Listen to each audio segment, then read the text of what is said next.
ఆంధ్రప్రదేశ్ రాష్ట్రంలోని విశాఖపట్నం, విజయవాడ నగరాల్లో ప్రతిష్టాత్మకంగా చేపట్టనున్న మెట్రో రైలు ప్రాజెక్టులకు సంబంధించి సమగ్ర ప్రాజెక్టు నివేదిక (డిపిఆర్) తయారీ బాధ్యతలను సికింద్రాబాద్కు చెందిన బార్సిల్ సంస్థకు అప్పగించారు.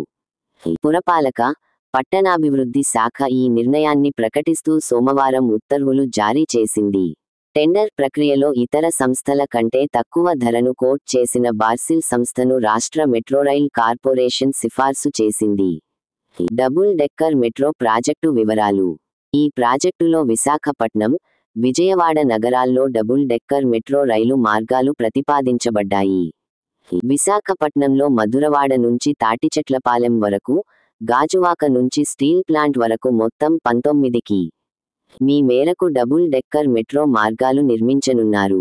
విజయవాడలో రామవరప్పాడు రింగ్ నుంచి నిడమానూరు వరకు 4.70 మీ. మేరకు డబుల్ డెక్కర్ మెట్రో మార్గం ప్రతిపాదించబడింది. ప్రాజెక్టు ఆమోదం, నిధుల సమీకరణ. రాష్ట్ర ప్రభుత్వం ఇప్పటికే ఈ మెట్రో ప్రాజెక్టుల డిపిఆర్లను ఆమోదించింది. విశాఖపట్నంలో తొలి దశలో 46.23 మీ. పొడవున 3 కారిడార్లు నిర్మించనున్నారు. దీనికి 11,498 కోట్ల రూపాయలు వ్యయం అంచనా వేశారు. రెండో దశలో 30.67 మీ. పొడవున మరో కారిడార్ నిర్మించనున్నారు. దీని వ్యయం 5,734 కోట్ల రూపాయలు. విజయవాడలో మెట్రో ప్రాజెక్టు కోసం గన్నవరం నుంచి పండిట్ నెహ్రూ బస్టాండ్ వరకు, అలాగే అమరావతి వరకు కారిడార్లు ప్రతిపాదించారు. మూడో కారిడార్ను దాదాపు 27.75 మీ. మేర నిర్మించాలని ప్రభుత్వం యోచిస్తోంది.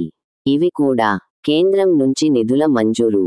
కేంద్ర ప్రభుత్వం ఈ మెట్రో ప్రాజెక్టుల డిపిఆర్ తయారీకి అవసరమైన నిధులను ఇప్పటికే మంజూరు చేసింది. సమగ్ర మొబిలిటీ ప్లాన్ (సిఎంపి) పథకంలో భాగంగా ఈ నిధులు విడుదలయ్యాయి. విశాఖపట్నంలో 84.47 లక్ష రూపాయలు, విజయవాడలో రూ.81.68 లక్షలతో ప్లాన్ను రూపొందించనున్నారు. రాష్ట్ర ప్రభుత్వం మెట్రో ప్రాజెక్టుల నిర్మాణానికి సంబంధించి భూసేకరణ, డిజైన్, నిర్మాణ పనులను వేగవంతం చేయాలని లక్ష్యంగా పెట్టుకుంది. విశాఖపట్నంలో మెట్రో నిర్మాణం కోసం యూనిఫైడ్ మెట్రోపాలిటన్ ట్రాన్స్పోర్ట్ అథారిటీ (UMTA)ను ఏర్పాటు చేసింది. ఈ సంస్థ కేంద్రంతో సంప్రదింపులు, నిధుల సమీకరణ, భూ సేకరణ వంటి అంశాల్లో కీలక పాత్ర పోషించనుంది. ఈ ప్రాజెక్టులు పూర్తయిన తర్వాత విశాఖపట్నం, విజయవాడ నగరాల్లో ట్రాఫిక్ సమస్యలు తగ్గి, ప్రజలకు మెరుగైన రవాణా సౌకర్యాలు అందుబాటులోకి రానున్నాయి.